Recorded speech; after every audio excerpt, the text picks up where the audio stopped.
I step, something in my jeans. FOI, you know that's the team, huh? Peace. This is your brother Aidan X, and welcome to the processing class.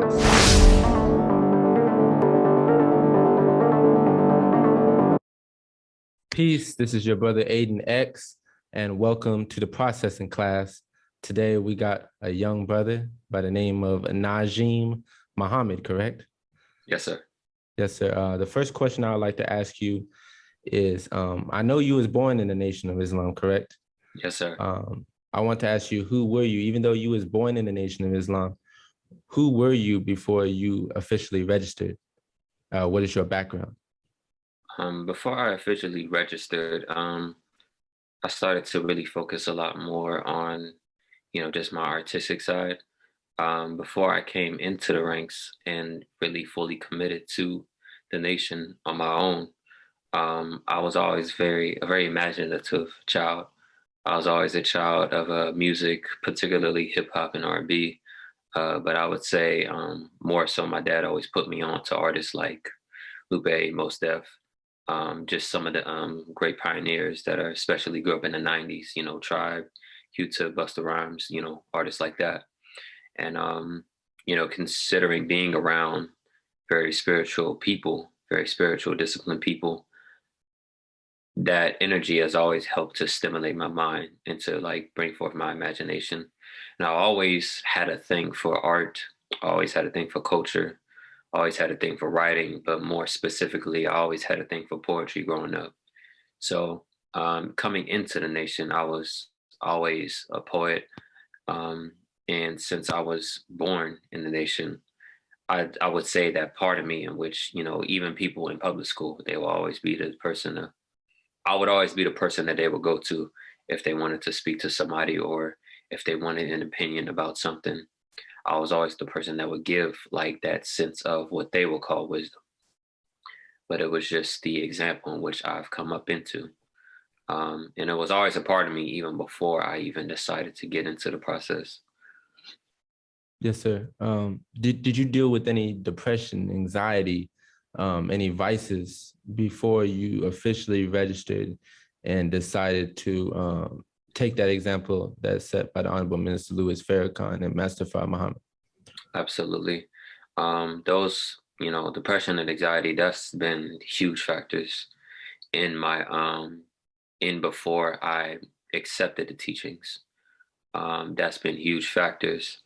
And it was really because I wasn't really sure about exactly how I could be able to partake in, just universal struggle.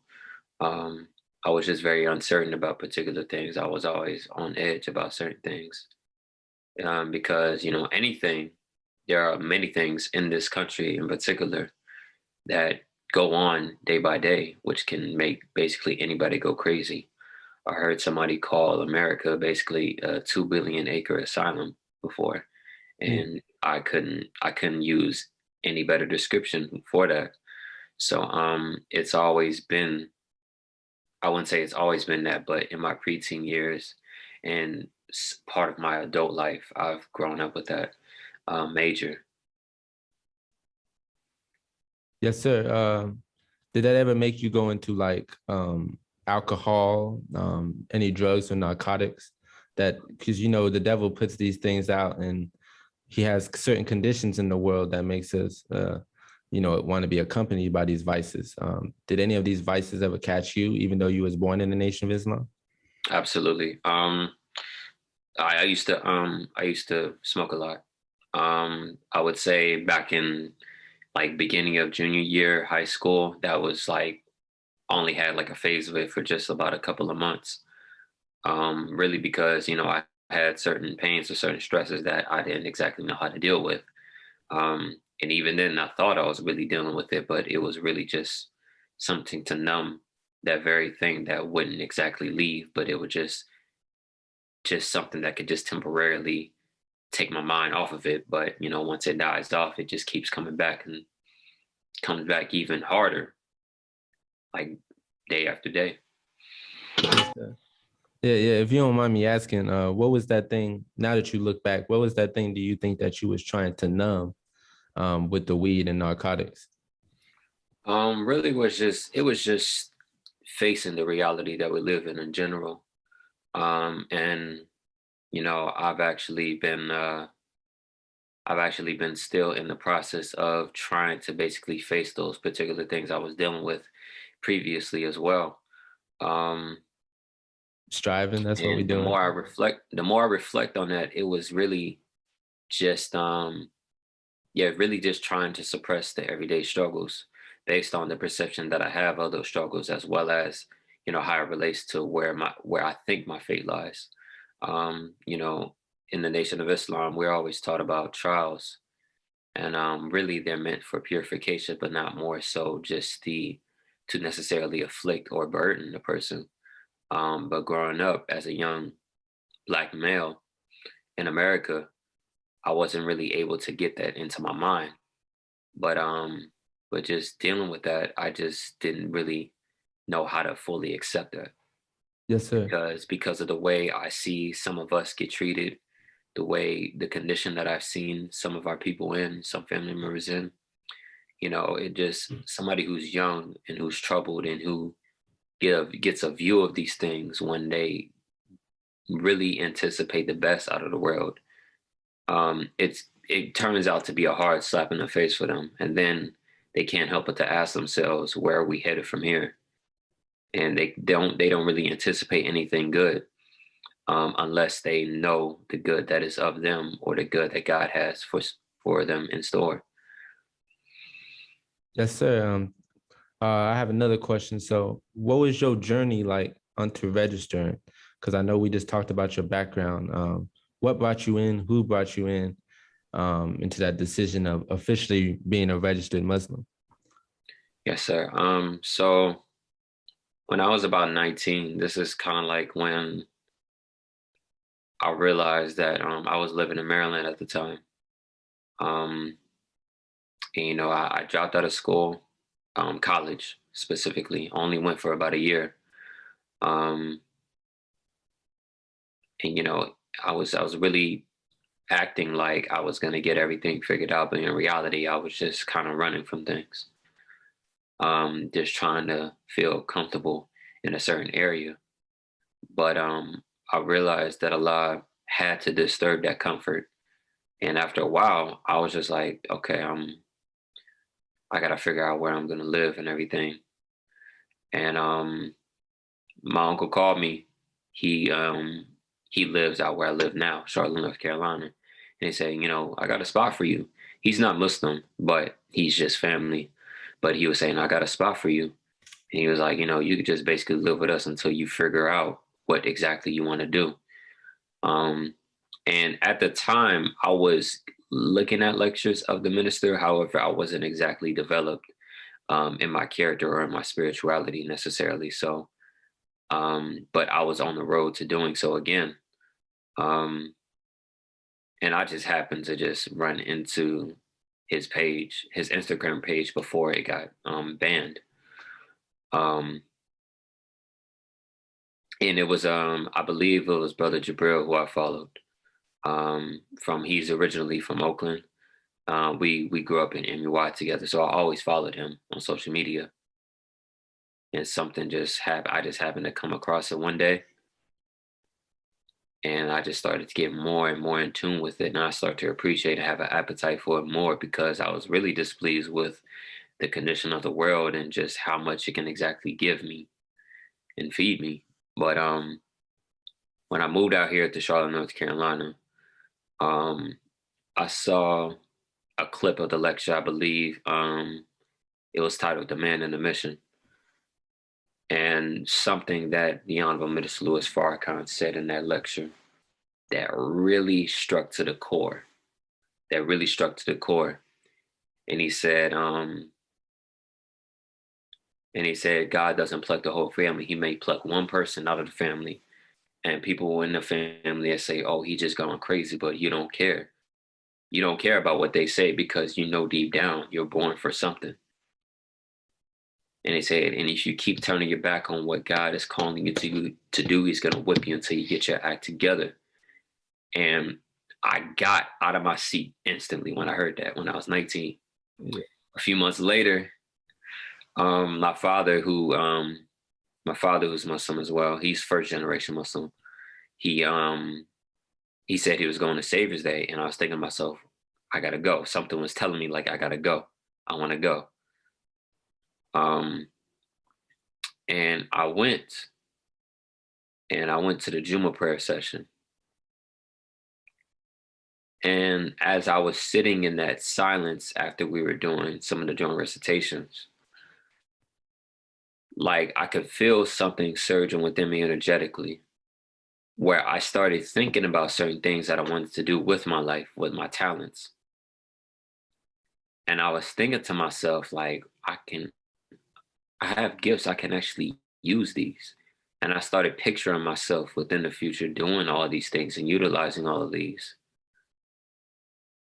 But it just felt so vibrant and so colorful where I just felt alive. And I just felt that confidence and I just felt that energy just burst into me. And then I realized subconsciously, I was just like,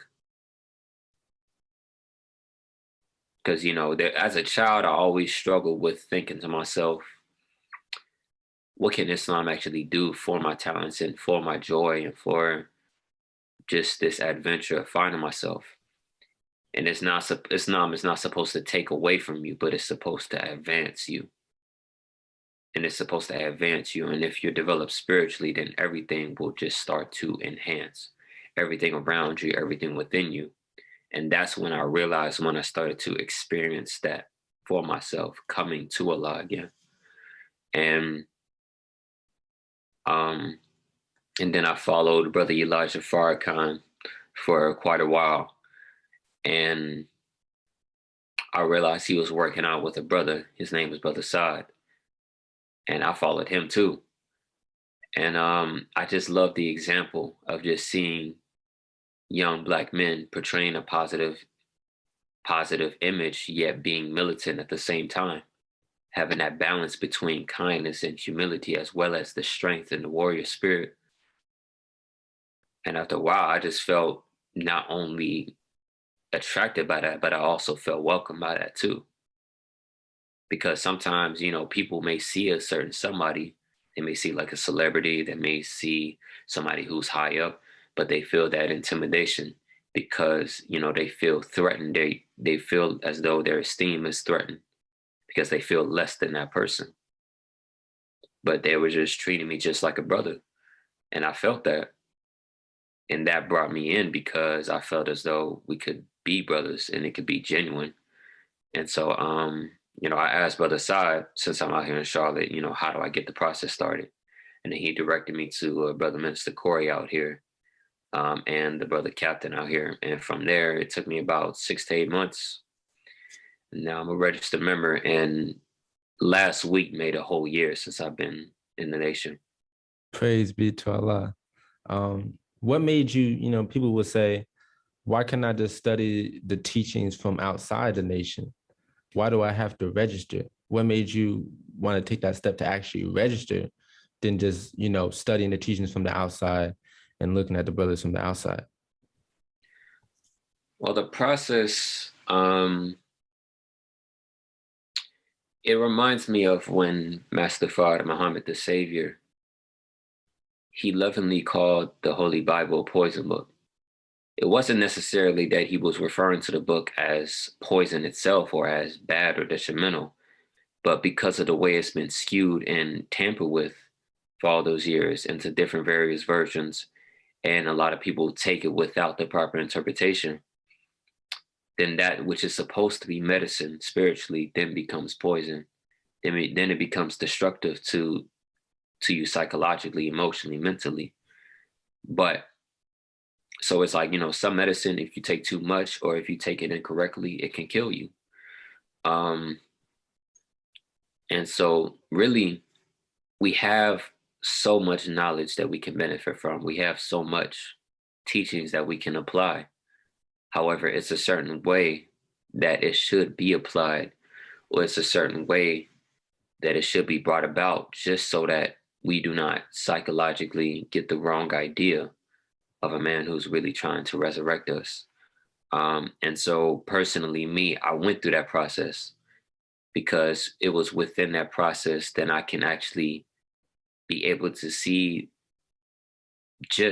I can be able to just exactly get that discipline and I can get that order as well as I could get that brotherhood and that training and us moving like a military, moving as a collective, getting into the classroom and getting into the deeper insights of these things, getting step by step and being ordered a particular way helps you to be able to develop your character.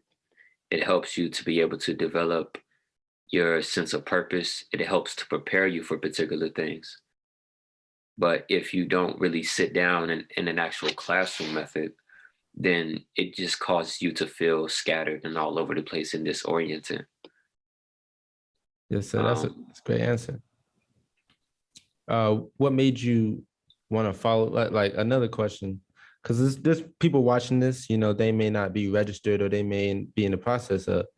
What made you want to follow another man? Because some people will say, "Why should I follow another man?" Because you was talking about, you know, the Honorable Minister Louis Farrakhan.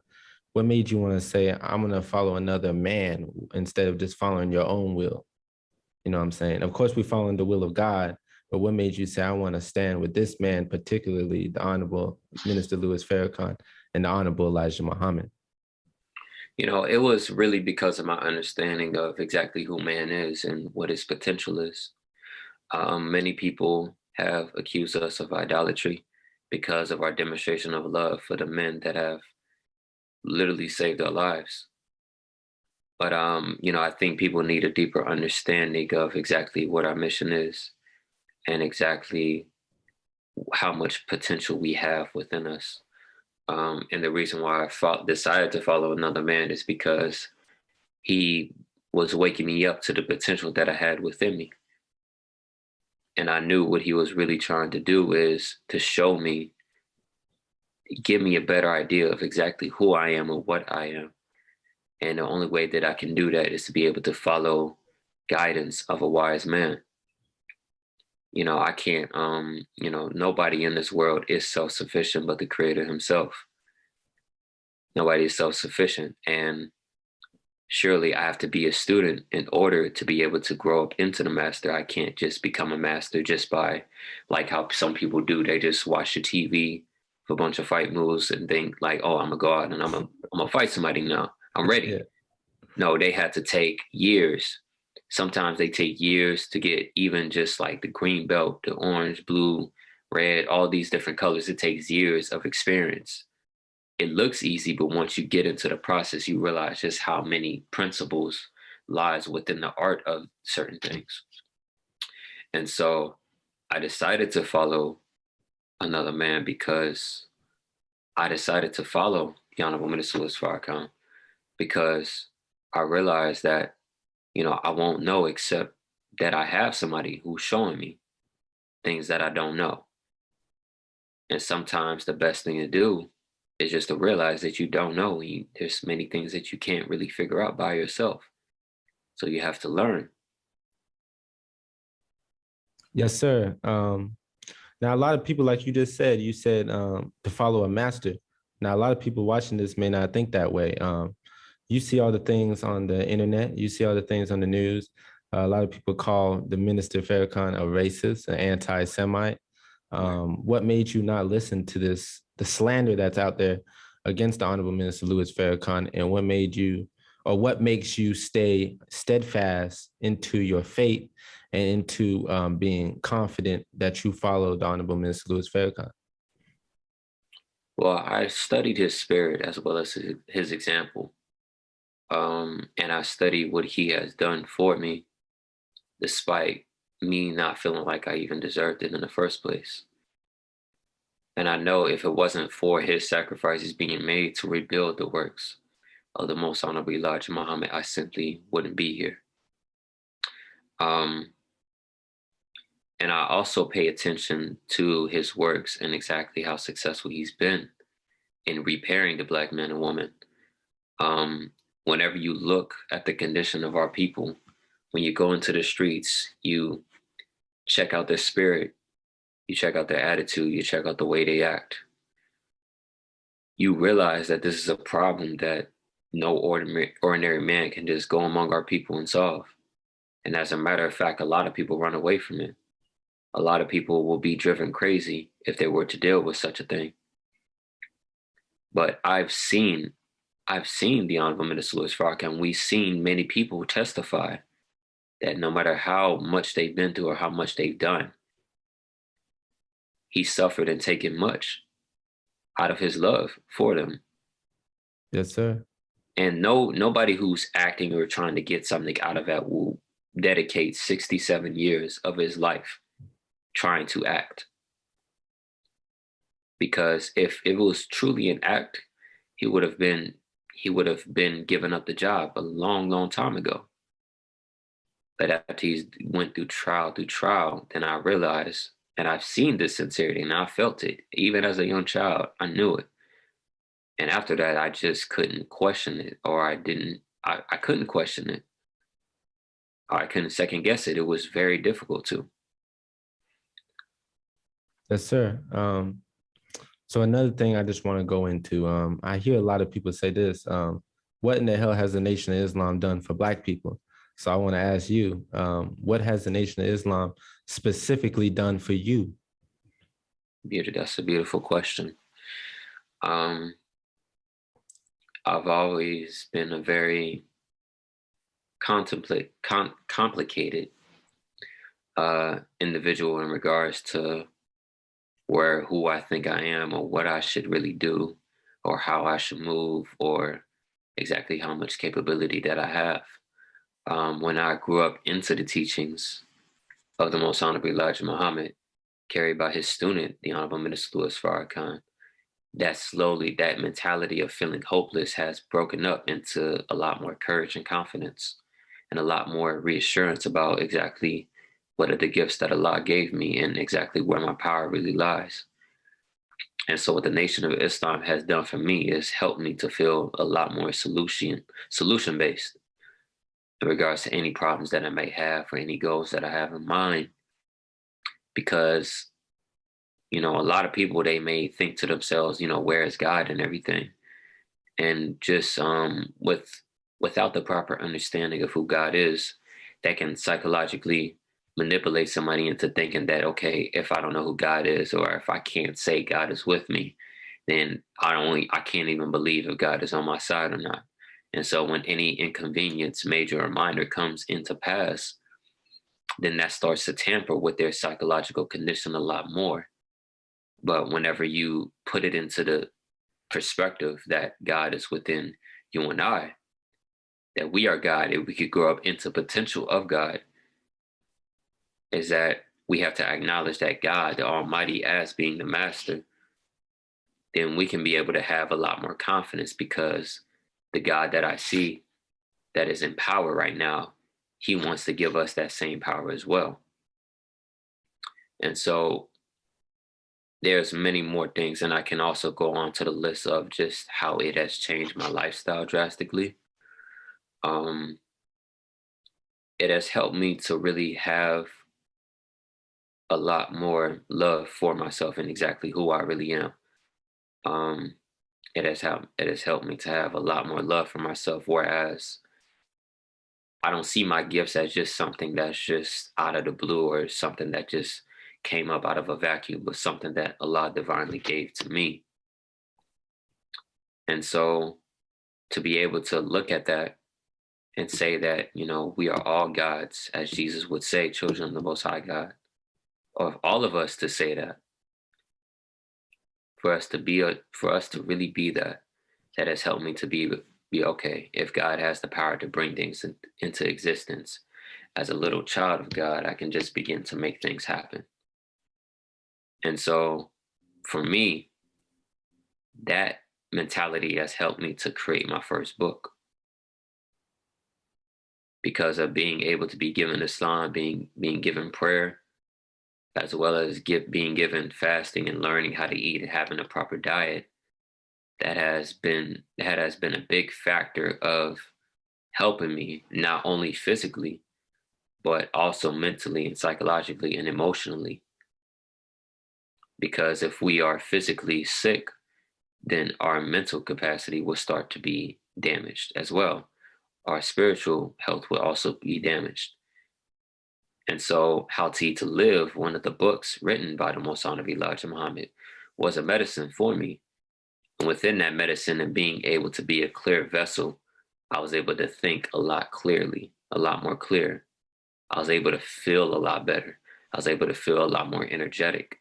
And with me feeling a lot more energetic, of course, mentally, you're going to have the thought in mind that, okay, I want to do more. I'm in the mood to do a lot more. I'm in the mood to be a lot more productive. I'm in a lot more positive, uplifting mood because physically I feel rejuvenated. I feel brought to life.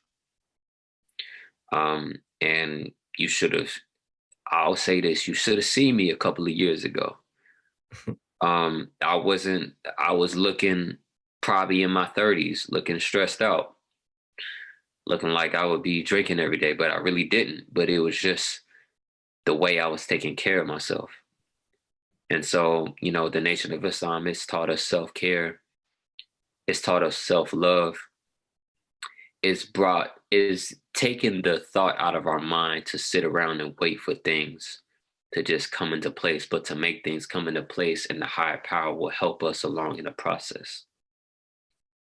Not that we are the higher power, but the higher power lives greater than us, than he that lives in the world. But it's taught us that. It's taught us self-love. It's taught us just how much power we truly have.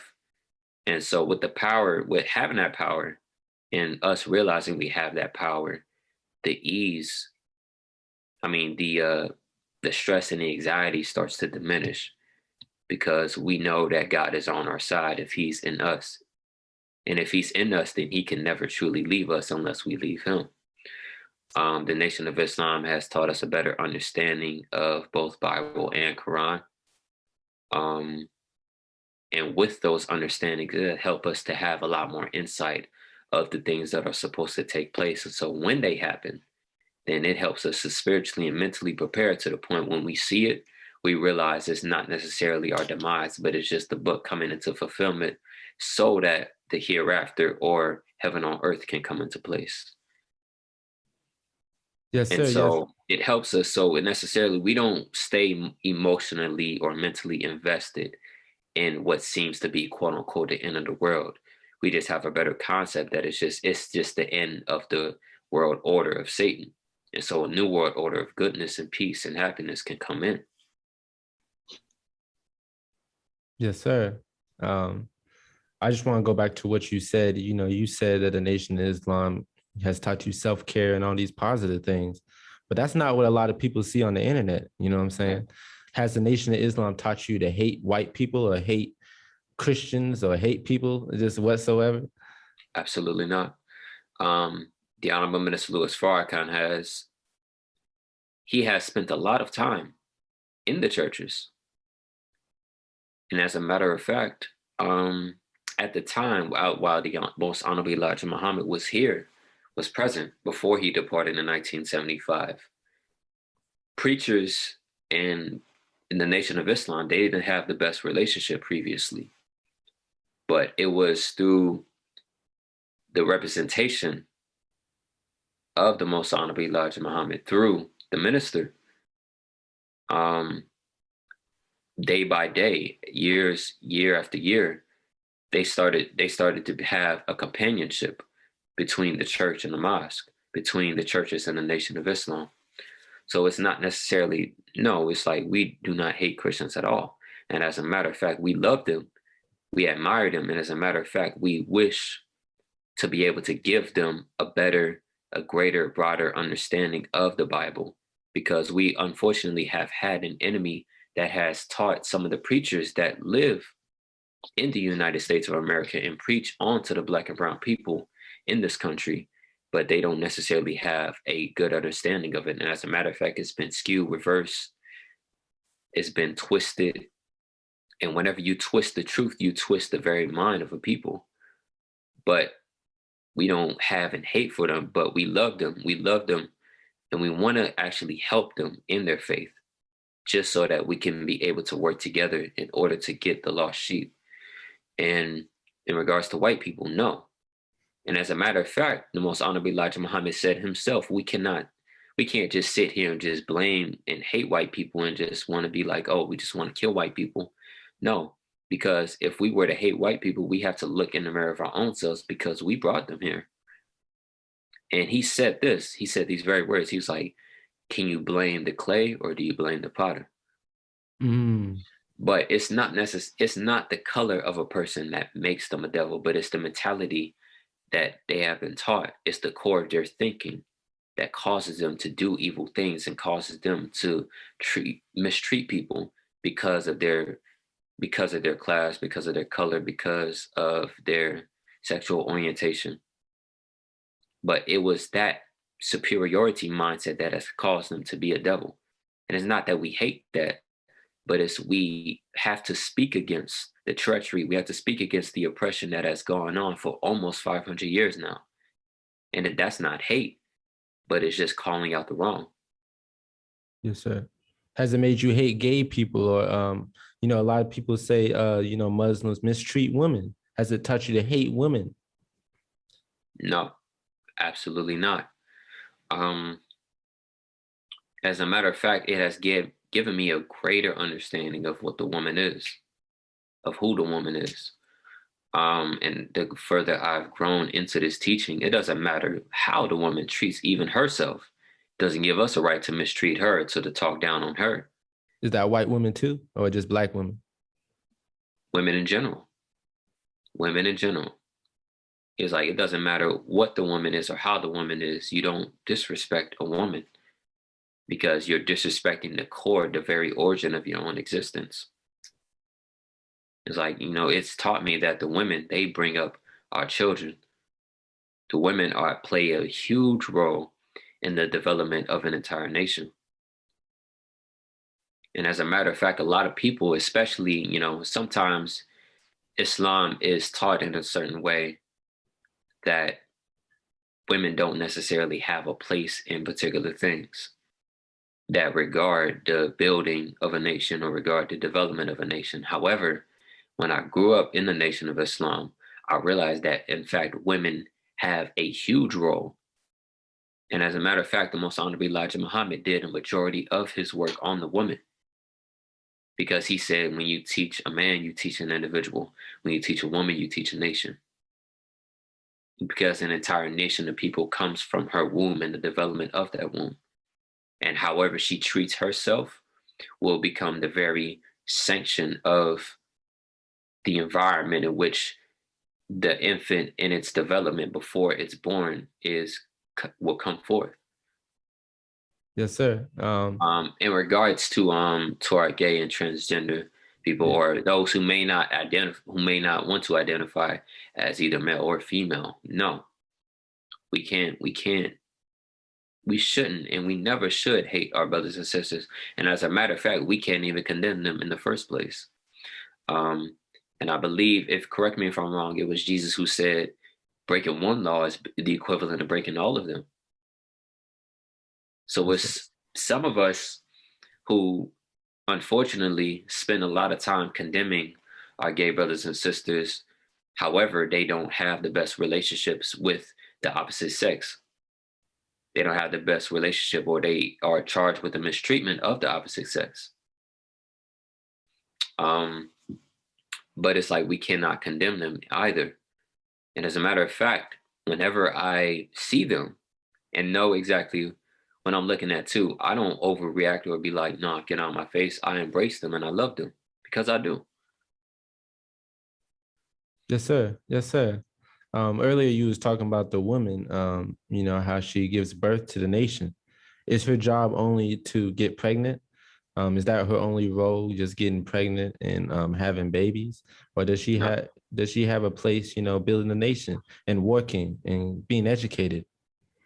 Certainly, she definitely has a place in building a nation. And as a matter of fact, she, as the Honorable Minister Louis Farrakhan said, brings balance to the building of a nation. In the book, it says that the prophet is fashioned as a woman. And the reason for that is, though he is a man, is supposed to be a man. Well, not supposed to, because, God sends women as well. But the reason why the prophet in this case is shaped as a woman, because the woman has the traits of being patient, compassionate, long suffering. It is not necessarily that man cannot have these traits, but you find a lot more of that within the woman. And so it is within these traits that we can be able to get a lot more done and a lot more productive, and we can be able to have a much more better, more effective process that will be able to reap longevity within the long run. So women, they play a huge role in any profession that you can think of, any work that you can think of, any laboring that you can think of. You know, women are consolers, women are huge supporters. And as a matter of fact, women are very intelligent as well. And if you realize this, you know how you would have certain women in your lives, or you're trying to get this or that done. And sometimes women will be on your side saying, well, maybe you should do this or maybe you should do that. Or it's like, oh, don't forget to do this and do that. And then you look back, you're just like, well, man, she was right. And then you would have that thought in your mind, I don't know what I'd do if I didn't have her around. Yeah. But that just really goes to show just exactly how important women are, whether we want to acknowledge it or not. So, and I know I can say this from experience. Men usually have a certain tendency to let their ego get the best of them within whatever we wish to do. It's just something that's within our nature, and it's something within our nature that makes it difficult to be submissive to a particular process, or being submissive to something that may be necessary for our well-being, but don't want to accept it out of trying to prove a point, or trying to look a certain way, or to feel as though it's threatening to our reputation. But really, I heard student minister Ava Muhammad, a great helper in the Nation of Islam. She said, it is a woman that can help save a man's life in knowing how to submit to God. Mm. Mm. And I cannot agree I cannot put it any better than that. I can agree wholeheartedly, because I've seen just exactly how important it is to be able to have somebody on your side, or to have certain helpers among you, especially with women who spend so much time caring, who spend so much time compassionate, who spend so much time in long suffering, who spend so much time nurturing. Because even God himself, he had to bring forth the woman out from himself in order to carry out his will a lot further through eons of time. So if God had to do that and make a woman out of himself, then what makes us think that we can do everything by ourselves as men and not have the women on our side helping to be able to develop the nation further than what it is now? Yes, sir. Yes, sir. A nation can rise no higher than its women, correct? Right. That's Yes, right. sir. Well, I see you with the bow tie, and I see you with your face, glowing. A lot of people here would say, what made you join the Nation of Islam? Were you not scared of, having to be too disciplined, too structured? People in the Nation of Islam don't celebrate Christmas, all these things. What made you want to join despite all of the discipline, that's presented in the Nation of Islam, and how is that helpful? It actually reminds me when you said about it being too disciplined. Sometimes we can feel discouraged, and as a matter of fact, we feel like it causes a depletion of joy or excitement. We feel like we don't have much of that. It reminded me, there was one time somebody made a meme where it says all the people in the Nation of Islam do is eat fruit and slave black people. And it was funny because it really does feel that way. And it's very difficult to only focus on what you can't do rather than just seeing the beauty of what you're being invited into. But I remember what invited me was the thrill of finding myself and my purpose, which I understood intuitively that there is no bigger joy than that, finding yourself, and realizing that it is within the journey of finding yourself that you will have a very adventurous, a very life a very good life of full of lessons. It may be full of tests, but it's full of lessons, it's full of growth, it's full of development, full of memories. And I realized that because I was getting a very small glimpse of practicing the principles before I came in. And it was because of Savior's Day as well.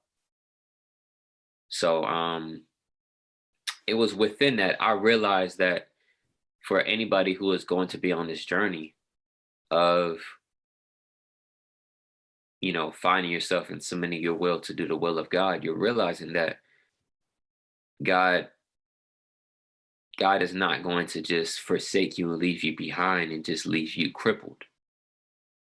God is telling you to submit your will because he knows what you have better than you do. He knows more about you better than even you know because he had a thought about you before you were even brought into existence, before you were even a thought in your parents' mind, before your parents were even a thought, before your grandparents were even a thought.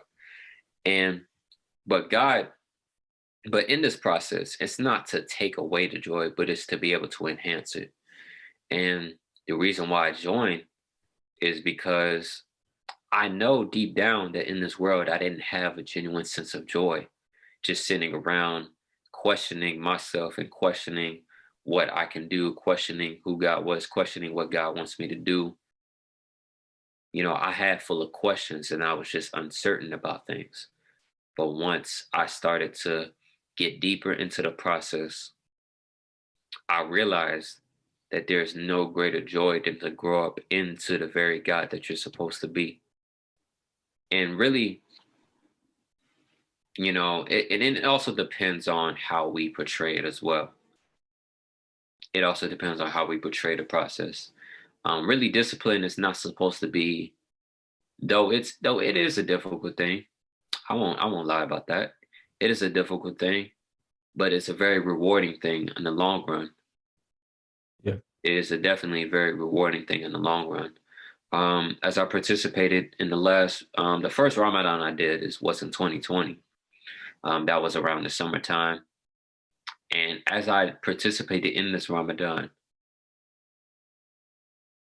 I developed a lot more discipline than what I initially did. Not only that, I was feeling a lot more grateful.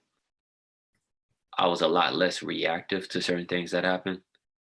Um, and even it was a whole pandemic. We were 2 months in the pandemic. Everybody was anxious. Everybody was on edge. And at first, it was about to hit me too.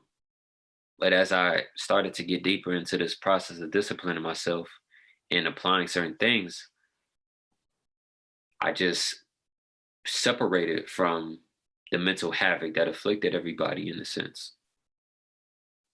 Yeah. And I was able to get a lot more done. I was able to feel a lot more productive. I felt like I had a lot more control. Yeah. Um, Was it hard giving up all those vices? Was it hard like giving up alcohol, weed, these things that we say is quote unquote fun? Was it hard? it wasn't necessarily very difficult for me to give up. Um, when I said I was done, I was basically done. Yeah. But I know there was like, other certain vices, like small vices. Um, a lot of them they took time to get away from, but I knew I had my idea that I just wanted to give some of these things up. Because I just knew deep down, I was like, these things aren't really doing anything for me. Yeah. Because intuitively, I always had that nature. I was always in touch with my nature to be able to want to always do something right for myself.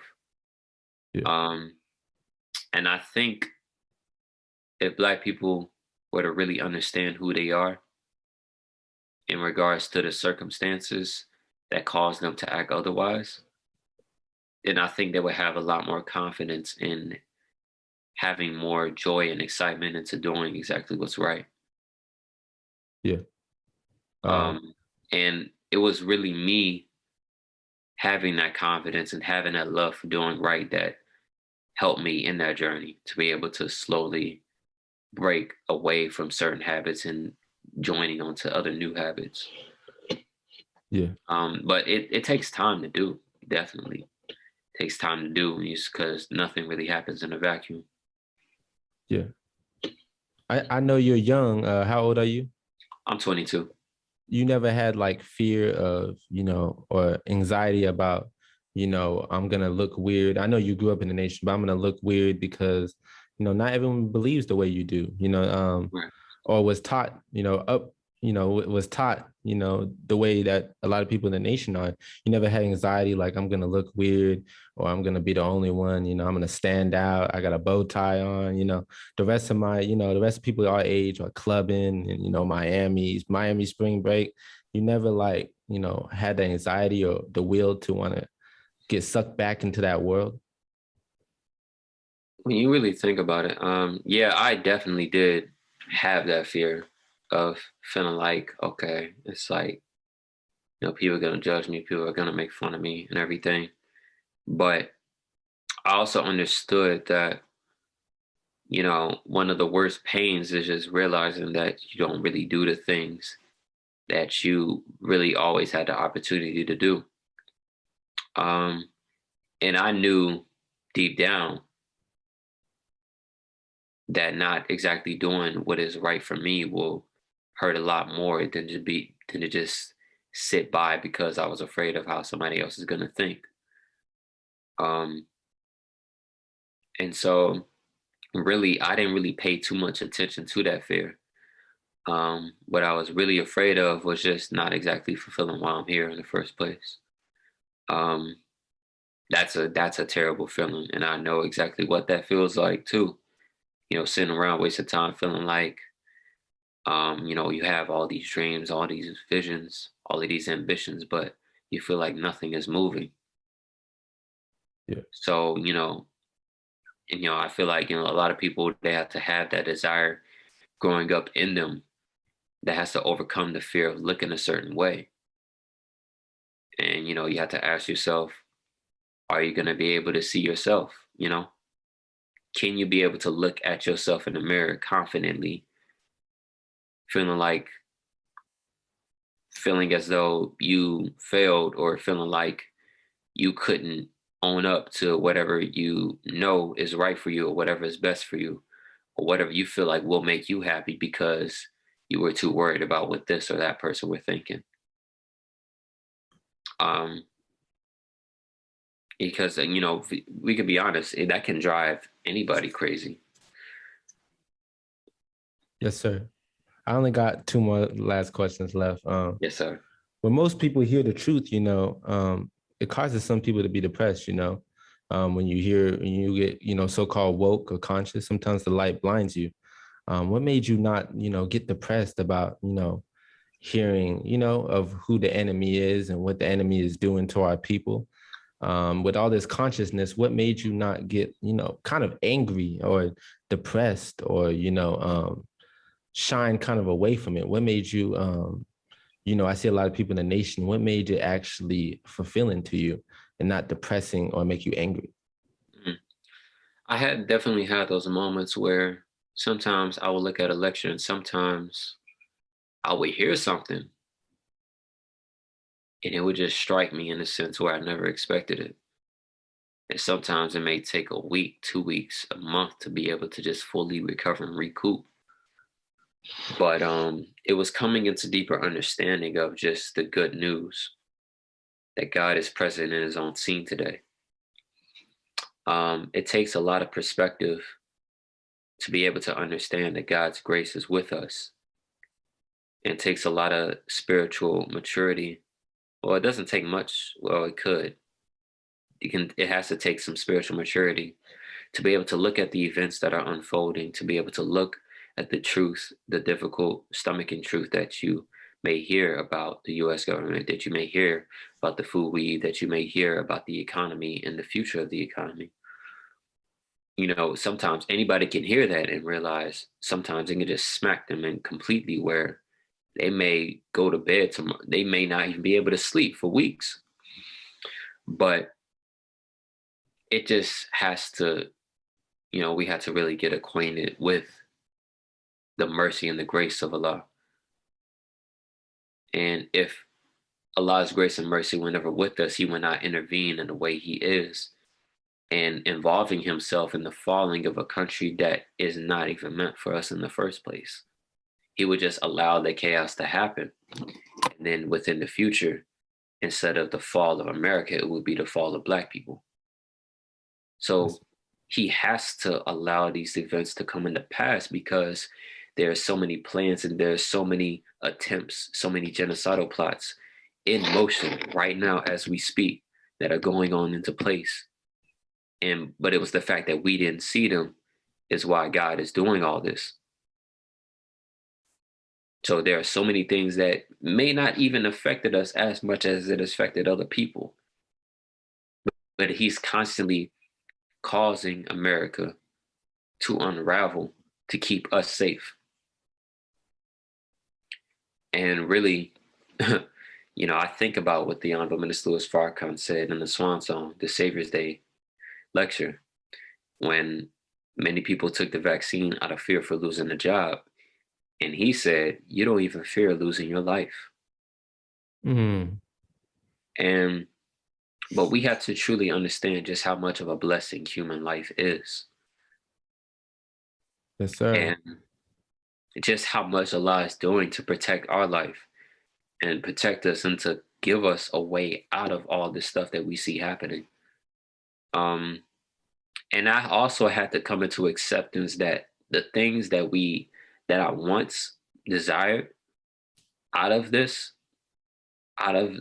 world order, I had to really come face to face with the truth that I always subconsciously knew, that this isn't going anywhere good.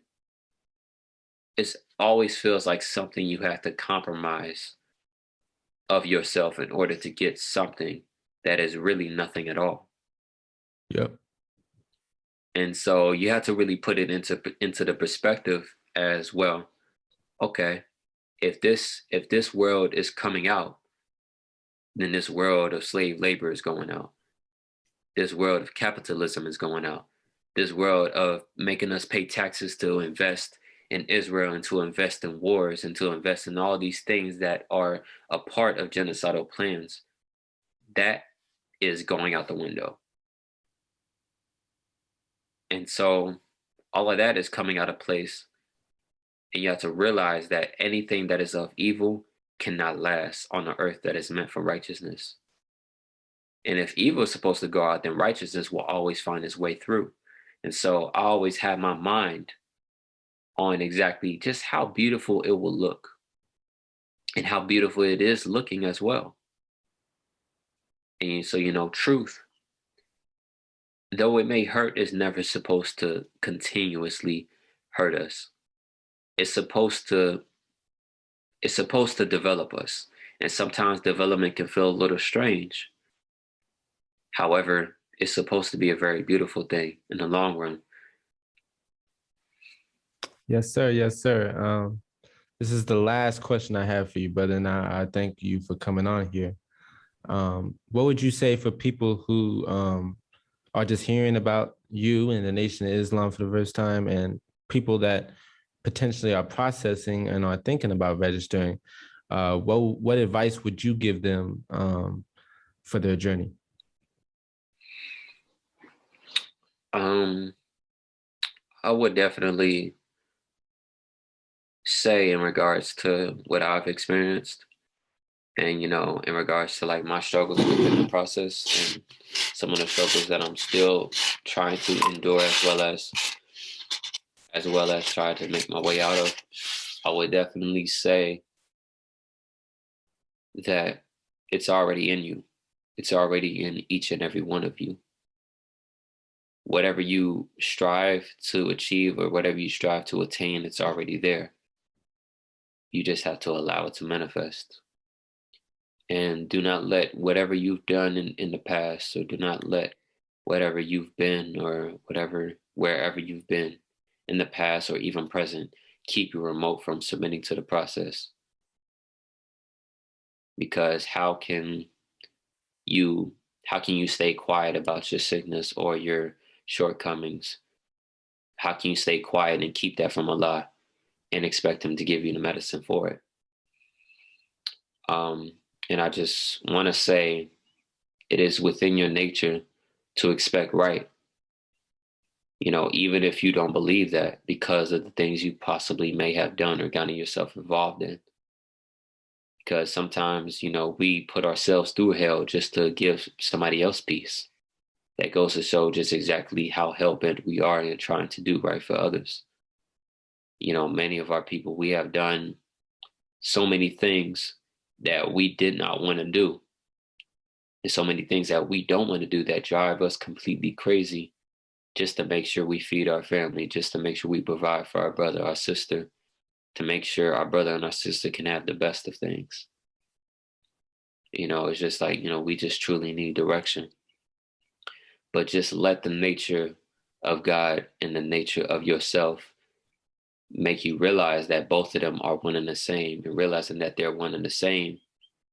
Don't make your mistakes or your circumstances be the definition of the essence that lies within you. But let the essence within you be known that it is that you are truly of the righteous, that anything that is afflicting you is not necessarily you. It's just something that is within you that is just tampering with you. So I say that just to say, just be patient with yourself because you know who you are deep down. Man, I'm listening to that. But I just I'm want to listening say, too. yes, sir. Listening I just to want all to say, praises. yeah. I just want to say, thank you, brother Najeem, for your time, for your wisdom, and for the God that's speaking through you. I submit to the God that's speaking through you, and I would love to have another part 2. I would love to work with you in future projects, and I'm blessed and honored to speak with a brother like you. All So, praise due to Allah. I thank you for having me on too, brother. yes, sir. Thank Salam you. alaikum. We'll Wa talk alaikum soon. Yes, sir. salam.